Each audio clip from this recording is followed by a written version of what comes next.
अस्सलाम वालेकुम। हम लोग चैप्टर नंबर 10 कर रहे हैं। चैप्टर नंबर 10 की हम लोग डेफिनेशंस कर चुके हुए हैं। डेफिनेशंस हम लोग कर चुके हुए हैं। अब आज हम उसके अलावा हम लोगों ने चैप्टर नंबर 10 में से रिव्यू एक्सरसाइज करनी है। अब चैप्टर नंबर 10 में से आप लोगों को डेफिनेशंस आ सकती हैं। जो डेफिनेशंस हम लोगों ने की है इंशाल्लाह उन्हीं में से एक डेफिनेशन आ सकती है, या वो शॉर्ट क्वेश्चन में रिव्यू एक्सरसाइज में से क्वेश्चन दे सकता है और एमसीक्यूज आ सकता है। ये जो है वो ट्रू फॉल्स दिए हुए हैं, ट्रू फॉल्स नहीं आने, लेकिन यही जो चीज़ है वो एज ए एमसीक्यूज वो इसमें से एमसीक्यूज बना के वो पूछ सकता है। तो इसलिए हम इसको करते हैं। उन्होंने बोला है अ रे हैज़ टू एंड पॉइंट्स। एक रे है, उसके टू एंड पॉइंट्स हैं। ये हम जिस दिन मैंने आप लोगों को डेफिनेशन स्टार्ट करवाई है उस दिन बताया था ये हमारे पास रे होती है, ठीक है। इसका ये एक ही एंड पॉइंट है। जिस साइड पे एरो हेड लगा होता है वो तो एंड पॉइंट नहीं होता, ये वाला एंड पॉइंट है। ये हमारे पास लाइन होती है, ठीक है। इसका नो एंड पॉइंट, ठीक है। ये मैंने उस दिन भी बताया था। ये हमारे पास रे होती है, इसका एक एंड पॉइंट है, एक ये एरो हेड है, तो वो नहीं होगा। मीन इसको यहाँ से अगर फ़र्ज़ करें हम लोगों ने उठाया है तो ये वाला कोई ना कोई नंबर होगा हमारे पास, ठीक है। तो ये हम लोग बोलेंगे वन एंड पॉइंट होगा इसका। और अगर हम लाइन सेगमेंट की बात करते हैं, लाइन सेगमेंट टुकड़ा होता है लाइन में से जो उठाया होता है, इसके दोनों एंड पॉइंट होते हैं टू एंड पॉइंट्स। तो ये अब उन्होंने बोला है कि रे हैज़ टू एंड पॉइंट्स। हालांकि हमारे पास रे क्या रखती है, वन एंड पॉइंट रखती है। तो इसका मतलब ये क्या है, हमारे पास फॉल्स है। तो मैं ये यहाँ पे राइट कर लेता हूँ। फर्स्ट वाला क्या है हमारे पास, फॉल्स, ठीक है।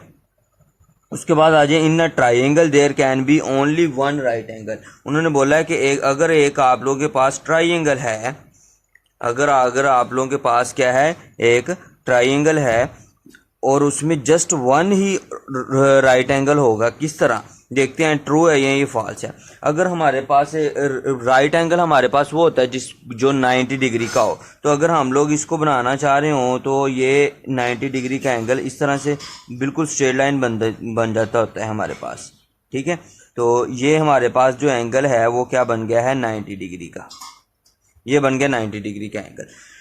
अब जो ट्राइंगल है ना, इसके तीनों जो एंगल्स हैं, थ्री एंगल्स होंगे। एक ये है, एक ये है, एक ये है। इन तीनों का सम हमारे पास 180 डिग्री होता है। Sum of all angles of triangle, sum of all angle, तीन एंगल होते हैं, तीनों का सम हमारे पास 180 डिग्री होता है। Sum of all angles of triangle कितना होता है, 180 डिग्री, ठीक है। ये 180 डिग्री है। अब अगर एक हम लोग कह देते हैं कि वो 90 डिग्री का है, मीन अगर हम इनको नाम दे देते हैं ए बी सी। अगर एंगल ए जो है वो हमारे पास कह लो कि measurement angle A is equal to क्या है हमारे पास, 90 डिग्री है, ठीक है।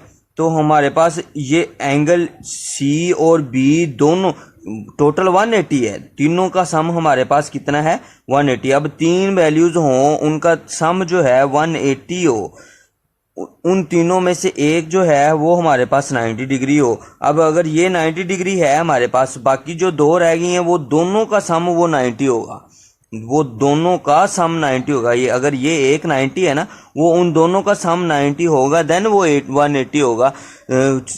तो इसलिए ये अंडरस्टूड है कि हमारे पास ये दोनों जो एंगल होंगे वो क्या होंगे, लेस देन 90 डिग्री होंगे। क्योंकि लेस देन 90 डिग्री होंगे तो ही उन दोनों का सम क्या होगा, 90 डिग्री होगा। उन दोनों का सम 90 होगा। तो और ये वाला 90 और ये उन दोनों का जो सम आएगा 90, वो दोनों मिलके क्या बन जाएंगे, 180 डिग्री बन जाएंगे। तो तीनों का सम 180 डिग्री होना चाहिए हमारे पास। तो इसी तरह हमारे पास ये एंगल क्या हो जाएंगे, एक ही ऐसा एंगल होगा जो 90 डिग्री का होगा ट्राइंगल में। तो ये हमारे पास क्या है, ट्रू है।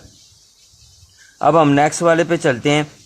उन्होंने बोला है 3 points are set to be collinear if they are lie on same point. ये हम लोगों ने चैप्टर नंबर 9 में कोलिनियर पॉइंट की डेफिनेशन की थी कि अगर 3 पॉइंट एक ही लाइन पे लाई करते हैं, वो हमारे पास सेम लाइन पे लाइन करते हैं, तो उनको हम नाम देते हैं कोलिनियर पॉइंट्स का। तो ये हमारे पास ट्रू है, सेम एज इट इज़। उन्होंने डेफिनेशन ही कह ले उठा के दी हुई है। आगे बोला है उन्होंने two parallel lines intersect at a point.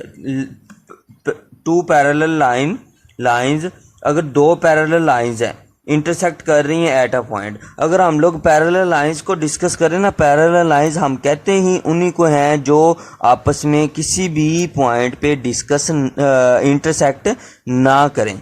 Mean अगर ये एक लाइन है, एक लाइन ये गुजर रही है, ये एज इट इज़ गुजरती जाएंगी, पास होती जाएंगी, ठीक है, लेकिन ये किसी भी पॉइंट पे एक दूसरे को इंटरसेक्ट नहीं करेंगे। इंटरसेक्ट का मतलब होता है कि मिलना, ये किसी भी पॉइंट पे जाके एक दूसरे को नहीं मिलेंगी।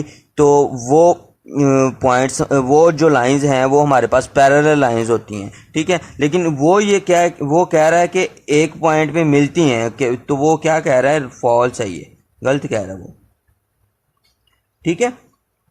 नेक्स्ट देखते हैं, two lines can intersect only at one point. अब डिफरेंस देखें, यहाँ पे उन्होंने पैरेलल लाइंस बोल दिया। जब पैरेलल लाइंस की बात करेंगे तो इस तरह से पैरेलल लाइंस वही होंगी जो एक दूसरे को इंटरसेक्ट करती ही नहीं है। लेकिन अब जस्ट लाइंस की बात की है तो उन्होंने बोला है to lines can intersect only one point. अब मैं कंसिडर कर लेता हूँ, एक हमारे पास ये लाइन है, ठीक है, एक हमारे पास ये लाइन जा रही है। तो ये टू लाइंस हैं, एक को मैं L1 कह देता हूँ, एक को मैं L2 कह देता हूँ, लाइन 1 लाइन 2। तो ये जस्ट एक ही पॉइंट पे पास कह लें कि इंटरसेक्ट होंगी और किसी भी पॉइंट पे इंटरसेक्ट नहीं होंगी। मीन अगर ये दोनों लाइंस इसी तरह है तो किसी और पॉइंट पे ऐसे इंटरसेक्ट हो जाएंगी, लेकिन होंगी क्या, सिर्फ एक ही पॉइंट पे। ये नहीं है कि एट अ टाइम ये दोनों पे ये लाइन ही नहीं होगी, जैसे ये कर्व, वो कर्व बन जाएगी। अगर हम इसको टर्न करेंगे तो वो कर्व की शेप में, अगर ये लाइन है तो ये सिर्फ क्या करेगी, एक ही पॉइंट पे हमारे पास इंटरसेक्ट करेगी। तो two lines can intersect only at one point, तो ये क्या हो जाएगा, ट्रू हो जाएगा हमारे पास।